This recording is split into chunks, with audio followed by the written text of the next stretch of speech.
नमस्कार, मैं हूं आपके साथ अंजना शर्मा और आप देख रहे हैं वर्तमान युग। तो आइए शुरुआत करते हैं आज की खास खबर से। पश्चिम से पूर्वांचल तक हर जगह दरका एनडीए का किला मोदी योगी के गढ़ में भाजपा को लगा सबसे बड़ा झटका।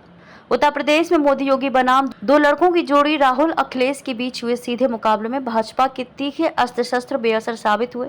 चुनाव परिणामों ने तमाम राजनीतिक पंडितों के गुणागणित को खारिज करते हुए भाजपा को बड़ा झटका दिया है। यूपी में पश्चिम से पूर्वांचल तक हर जगह भाजपा के किला दरका और उसे बीते चुनाव के मुकाबले 28 सीटों का सीधा नुकसान उठाना पड़ा। मोदी योगी के गढ़ में भाजपा की सीटों की संख्या घटकर आधी रह गई। खुद प्रधानमंत्री नरेंद्र मोदी जीत का अंतर काफी कम हुआ है।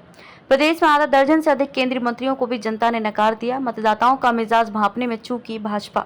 उत्तर प्रदेश में मोदी योगी के नेतृत्व में भाजपा ने चरणवार मुद्दे बदले और रणनीति भी।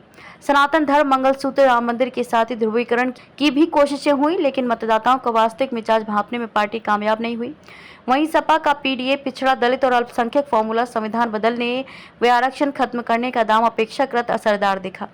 बेरोजगारी, अग्निवीर और पेपर लीक जैसे संवेदनशील विषयों को उठाकर सपा कांग्रेस ने युवाओं को भी झकझोरा, जिसका नतीजा 2019 के मुकाबले हर चरण में भाजपा की सीटों की संख्या में गिरावट के रूप में सामने आया। 64 सीटों से सिमटकर 36 पर आई भाजपा। पिछले चुनाव में अपने सहयोगी अपना दल एस के साथ 64 सीटों पर जीत दर्ज करने वाली भाजपा में 36 सीटों पर सिमट कर रह गई। वोट प्रतिशत में भी जबरदस्त गिरावट दर्ज की गई और ये पिछले चुनाव के मुकाबले 8% तक गिर गया। आपको बता दें कि लोकसभा चुनाव में पश्चिम उत्तर प्रदेश की पहले व दूसरे चरण की 16 सीटों में से भाजपा ने 10 पर जीत हासिल की थी। उपचुनाव में रामपुर सीट भी भाजपा की झोली में गई थी। इस लिहाज से भाजपा 11 सीटों पर काबिज थी। इस बार इन 16 में से 10 सीटें भाजपा और उसकी सहयोगी रालोद को हासिल हुई हैं। वहीं तीसरे चरण में 10 सीटों में पिछले चुनाव में भाजपा को 8 और सपा को 2 सीटों पर संतुष्ट करना पड़ा था। इस बार सपा की सीटें बढ़कर 6 हो गई, जबकि भाजपा की घटकर 4।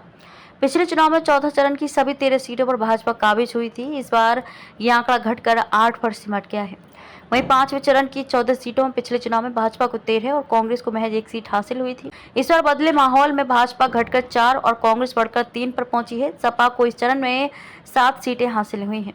पूर्वांचल की 6वें व 7वें चरण की 27 सीटों में 2019 के चुनाव में भाजपा व उसके सहयोगी अपना दल ने 20 सीटों पर जीत दर्ज की थी।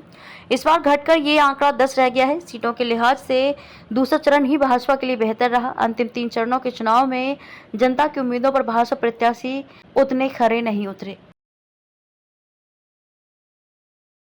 खबरों में अब तक के लिए बस इतना ही। फिर होगी आपसे मुलाकात कुछ ऐसी ही खास खबरों के साथ। तब तक के लिए नमस्कार और देखते रहिए वर्तमान युग।